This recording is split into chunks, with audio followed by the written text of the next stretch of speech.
will. I should, I can, and I will. Two of the most powerful words in the language. I will. The man says, I will climb the mountain. They say it's too high, it's too difficult, it's too rocky, it's never been done before. The man says, hey, it's my mountain, I'll climb it.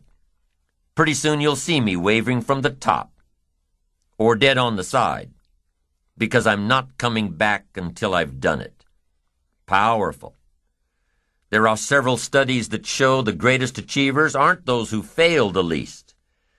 No, the greatest achievers are those least frightened of failure. They're willing to take on the challenge without the guarantee of success, seeing the end but not sure when it will be or where it will be. Although success and failure go hand in hand, many people have a problem with failure. They think it's a bad word, has a bad connotation. They don't see it as a stepping stone. They see it as an end result. Quite often, success requires failure, sometimes many failures. In every scientific discovery, there were dozens or hundreds of failures before one success. Without failure, opportunity cannot be created. Without failure, there can be no success. But what is the measure of success? How do you know if you're successful, really successful? How do you know, especially when your success could be so vastly different from someone else's success? Here's how you measure. Results. Making measurable progress in reasonable time. That's all life asks. Making measurable progress in reasonable time. So you've got to be reasonable with time. Don't be unreasonable with time, parents. Don't be unreasonable with time, managers, brokers, business associates. Have a little patience. You can't ask somebody every 5 minutes, how are you doing now? That's too soon. The guy says, I haven't left the building yet. Give me a break. So 5 minutes is too soon to ask. So 5 years is what? Too long and too late. So what is reasonable time to ask for results as a measure of progress? Here's number 1. At the end of the day. You can't let more than a day go by without getting some things done, some letters written, having a conversation with your son or daughter. You can't postpone the important more than a day. When you work on the job, there are some things you've got to get done within a day. You've got to make some calls within a day. Your health disciplines, you've got to get those done within a day. You can't carry over. You can't say, well, I'll eat 9 apples 10 days from now. No, it's an apple a day.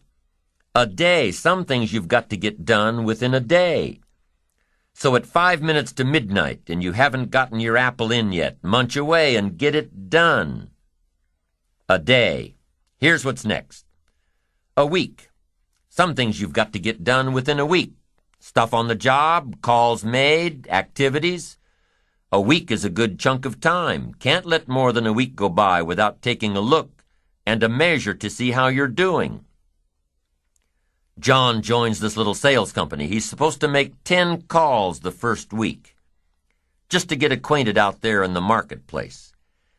Would it be legitimate to call John in on Friday and say what?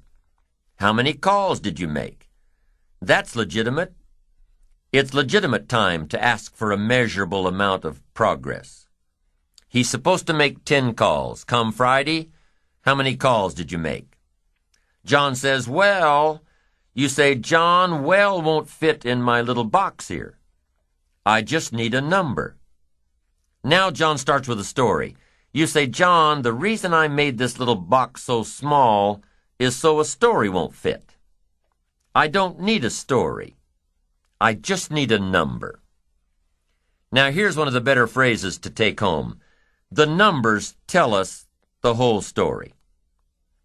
On you personally, the numbers tell us the whole story. Success is a numbers game. There are 3 important questions to ask yourself in this area. Here's number 1. How much money have you saved and invested during your career? Second question, In the last 90 days, how many books have you read? To invest in the miracle of your mind, give you ideas to ponder, fashion your future with meticulous care. How many books have you read in the last 90 days?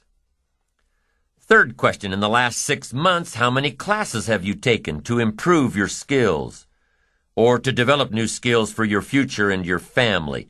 How many classes in the last 6 months? I'm telling you, numbers tell us everything. Success is a numbers game. You've got to make progress. You've got to make progress in reasonable time. You've got to take a look at the numbers and see how you're doing. It's the name of the game. How often should you weigh the new baby? Well, you say, I'll weigh the new baby next spring. No, you can't wait until next spring. Don't you have to weigh the new baby often? And the answer is yes, of course. To see what? To see whether it's gaining weight or it's losing weight. What if it's losing weight? The alarm bells have got to go off. You can't let a little baby lose weight very long. It's called disaster. These numbers are important. How often should you check the corporation to see if it's healthy or not?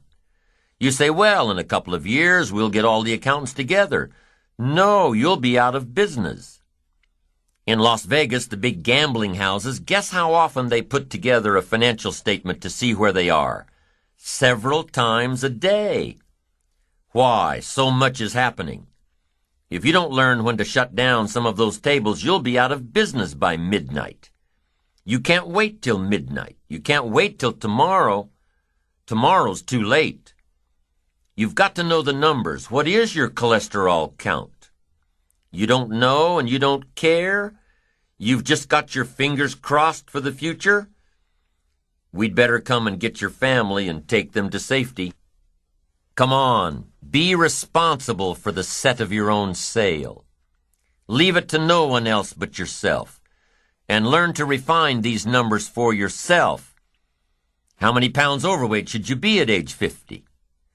John says, well, I've got big bones. Well, we'll give you 10 pounds for big bones, but hey, 25, 30 pounds, and we've got to turn on the caution light at home and at the office.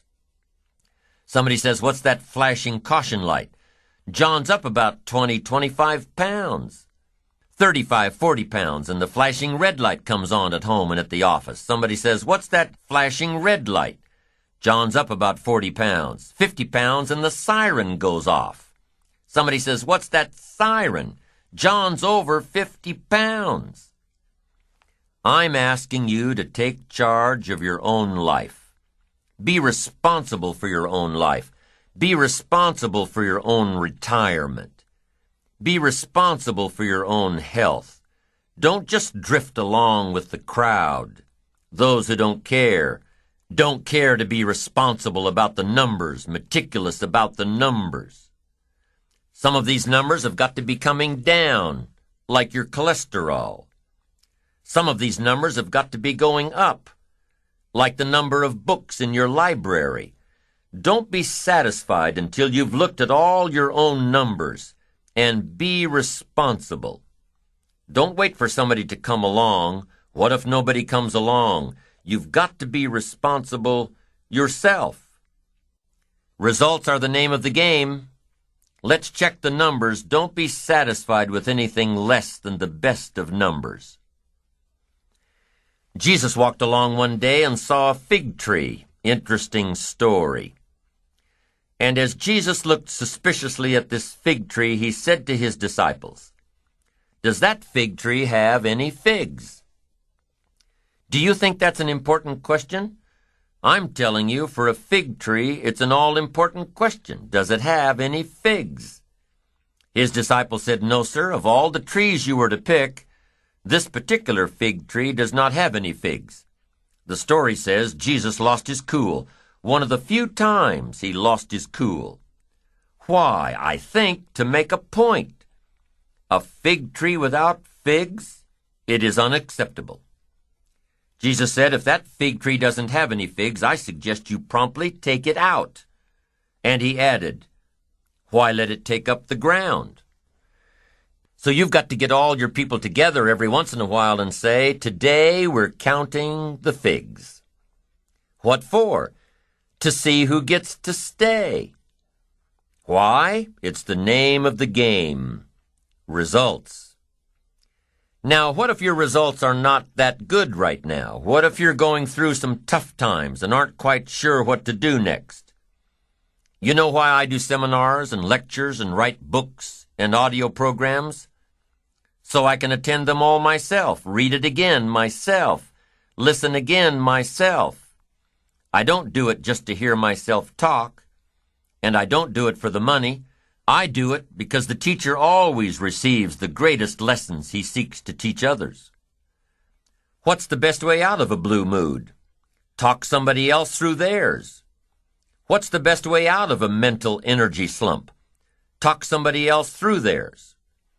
What's the best way to start solving your own problems? Talk to somebody else about theirs. Why? Because when you start talking someone else through their blue mood or their mental slump or their problem, you'll hear yourself say amazing things.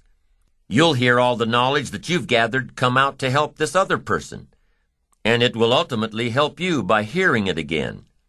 It just works that way. It's often easier to tap our resources for somebody else than it is to tap them for ourselves. Sometimes defeat is the best beginning. Why? Well, for one, if you're at the very bottom, there's only one way to go: up. But more importantly, if you're flat on your back mentally and financially, you'll usually become sufficiently disgusted to reach way down deep inside yourself and pull out miracles. Pull out talents and pull out abilities and pull out desires and determination.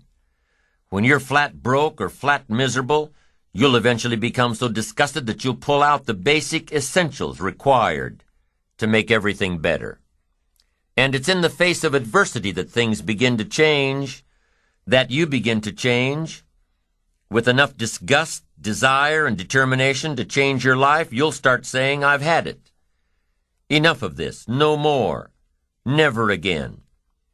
Here's where the miracle begins. I've had it. Enough, no more, never again. These words and these thoughts really rattle the power of time and fate and circumstances. And these three things, time and fate and circumstances, all get together and say, okay. We can see that we have no power here. We're facing some major resolve. This guy's not going to give up. He's had it. He's done with all this nonsense. We better step aside and let this guy get by. Resolve. Inspiration through disgust. But a lot of people don't change themselves. They wait for change. Circumstances to change, the government to change, life to change. What'll that do? Not much. These poor unfortunate folks accept their defeats and wallow in their self-pity. Why? Because they refuse to take control of the situation. They refuse to take control of their life, their career, their health, their relationships, their finances. They refuse to take control and take responsibility and get sufficiently disgusted to change it. But if you are disgusted, if you are making changes, if this program finds you in the middle of your own personal slump, then I have some words to offer you. Your present failure is a temporary condition. It is only a temporary condition. You will rebound from failure just as surely as you gravitated into failure. Somebody once suggested to me in a bout of failure that I should tell myself that this too shall pass. I firmly believe that you're only given as much as you can handle, as much negativity, as much failure, as much disappointment. This too shall pass if you grasp for a new beginning, if you pull yourself up and move back into the world with a plan. So as foolish as it might sound, be thankful for your current limitations or failures, for they are building blocks from which to create greatness. You can go where you want to go. You can do what you want to do. You can become what you want to become. You can do it all, starting now, starting right where you are. A father talks about his daughter. She's gone through some pretty tough times. And as he tells it, she's a pretty tough person. He has a unique way of describing his daughter's situation, though. While most parents would be frantic, even of their kids who are grown and gone, this man just smiles and says that his daughter is like a frog in a jar of cream. She keeps kicking and kicking and kicking, and pretty soon the milk will turn into a lump of butter, and she'll be able to jump out. That's an interesting way to look at it, an interesting illustration of tenacity, but that's how it works. You've got to keep trying and trying and trying. You've got to have enough resolve to do it until. So be grateful for adversity. But for your future, make it work for you, not against you. Make your failures give birth to great opportunity, not prolonged agony. Make your disgust lead to inspiration, not depression. The world will willingly sit by and let you wallow in your sorrows until you die broke and alone. And here's what else the world will do. The world will step aside and let you by. Once you decide that your present situation is only temporary. Once you decide to get back on your feet and make your mark. The world doesn't care which choice you make, to stop here or to go on. The world doesn't really care. So you have to. You have to care. In your own enlightened self-interest, give a run at adventure. Keep your eyes firmly on the achievement, on your ambition, and not merely existence and self-pity. Make a commitment to excellence. And remember, it is your challenge, your own personal challenge, to use all your gifts and skills and talents and knowledge to succeed.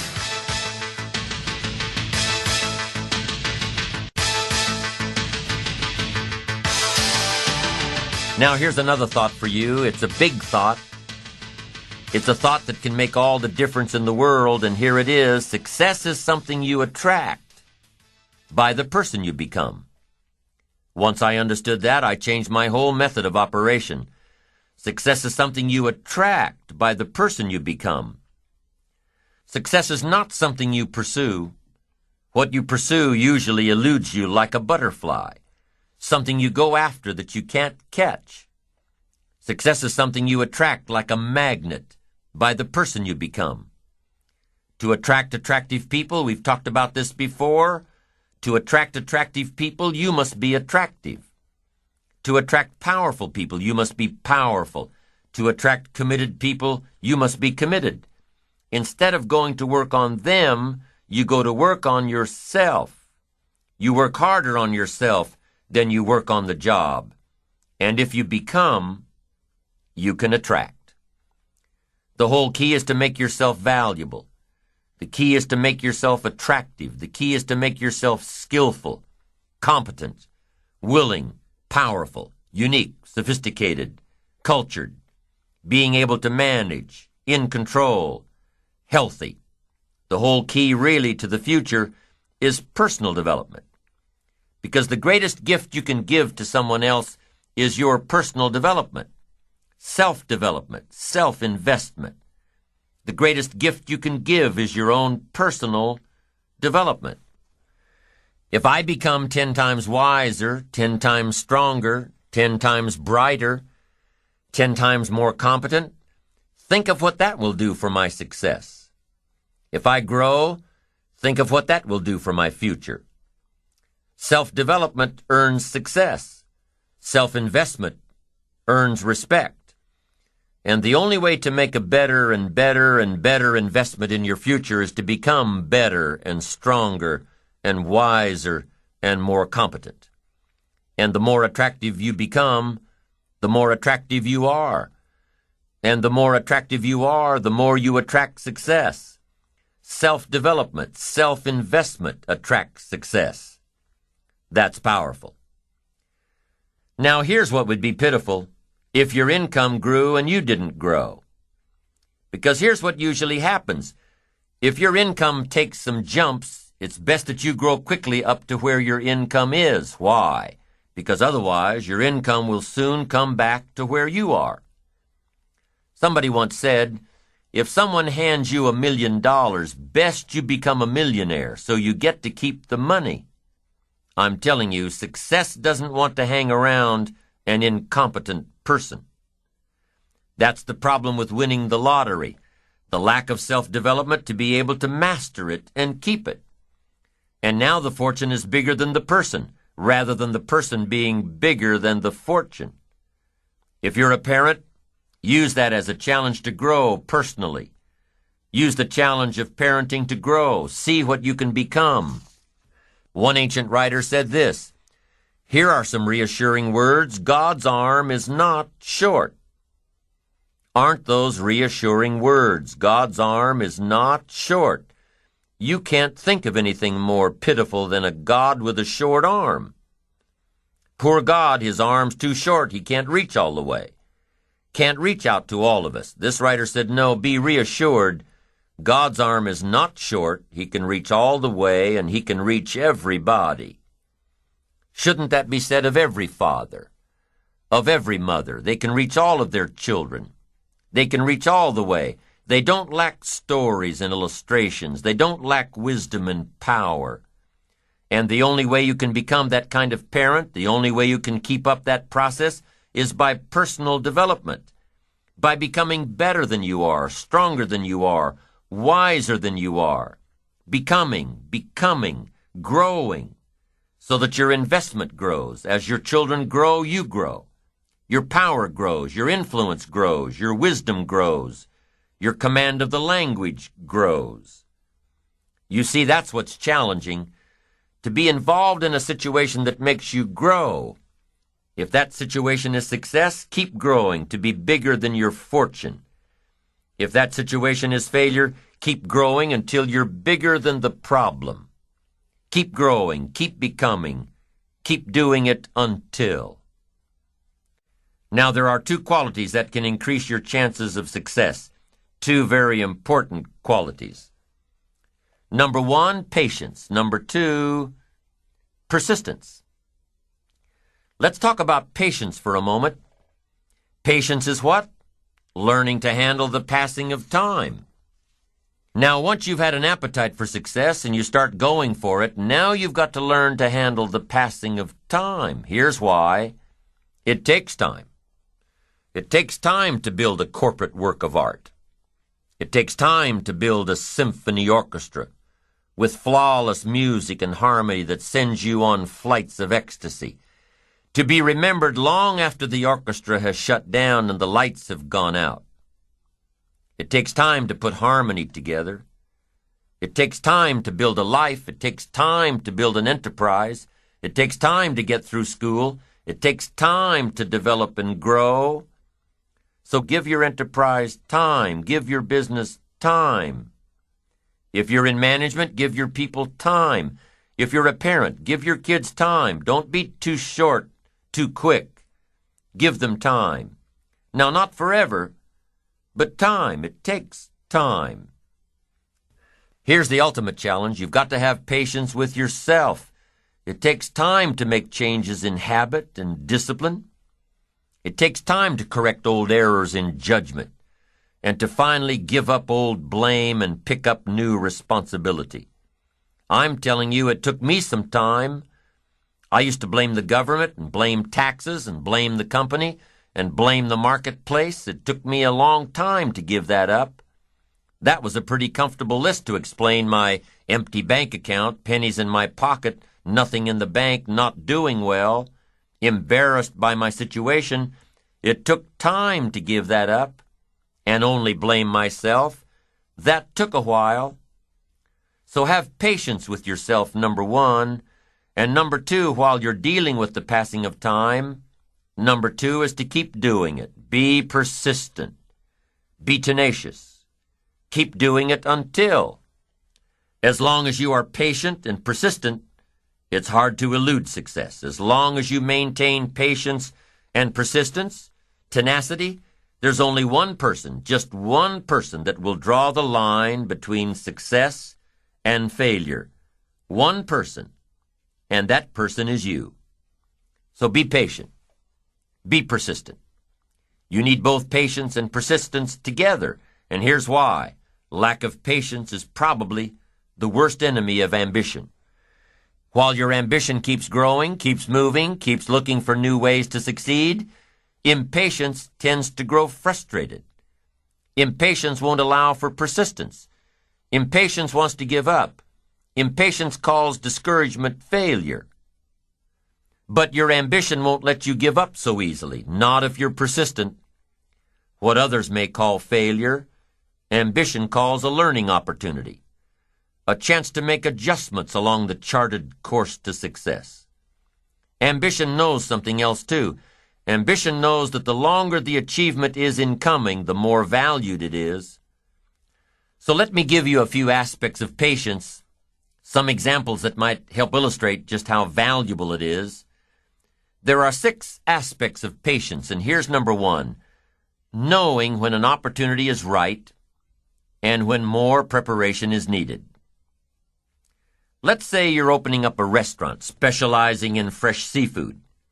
You're all excited to get going, get the money coming in instead of it all going out. You're all excited. So because you're all excited, you want to open early. Your impatience gets the best of you. And so you do, open before your scheduled grand opening. Customers start coming in. They're all excited about this new great restaurant. And everybody wants some fresh seafood. They're all ordering fresh seafood from the menu. But now you panic. You haven't got any. You're not ready. The fresh seafood shipment won't come in for a week. Impatience has just killed the restaurant. Now let's say you've got a great new product that's scheduled to come out on the market in the next several months. Everything's going according to plan, so you start planning your ads, start planning big public relations events. You're so sure that it's going to happen that you set a date. The engineers told you that the product's not ready, but you're sure it will be. You start planning everything, invite lots of people, influential people, buyers of your product. You're so excited that you went ahead without the product actually being done. Come the week of the grand unveiling, the engineers come to you and say it still doesn't work. Your impatience just lost you credibility in the marketplace. That's number 1. Be patient in knowing the difference between when the opportunity is right and when more work needs to be done. Here's number 2. Remain alert, even if opportunity doesn't come right away. Make sure that your patience allows you to keep your eyes open and ready for opportunity. Keep looking. Be patient. Number 3, keep preparing for opportunities, even if there's a delay. Even if things aren't going just the way you think they should, keep your disappointments at bay and keep getting ready for opportunities. Be prepared. Always be prepared. Don't let impatience allow you to give up. Number 4 in patience. Take the little setbacks in stride. Take the little successes in stride. Don't let small disappointments discourage you. Don't let the little successes delude you. Avoid the emotional roller coaster that will always disrupt your plan. Number 5, if you're waiting on the decisions of others, be patient. You cannot control the decision-making abilities of others. You cannot control their timing. If your project was to come up before the board in one meeting and time ran out, and they moved your project to the top of the agenda for the next meeting, be patient. Don't be frustrated about what you have no control over. And number 6, take a vacation from your ambition. If you've been working day after day, week after week, month after month without a break, take a vacation from your ambition. The patient person, secure in their ambition, knows that the drive and ambition will still be there, even after some time off. As a matter of fact, with some time off, the ambition will have a stronger pull than ever when you come back to it. Persistence is patience in action. Persistence is creative, always looking for new opportunities. Persistence is courageous. It doesn't give in to fear. Persistence is hopeful. It doesn't let discouragement through the door. Persistence is positive. It keeps you on track with your plans and your goals. And the last thing that persistence is cheerful, not gloomy, cheerful. Persistence knows that gloom and depression and disappointments waste energy. Cheerfulness creates it. Patience and persistence are both required for success. And as we end this side, please remember that success and failure are also intricately intertwined. For without failure, you can never appreciate success. And quite often, without failure, there will never be success.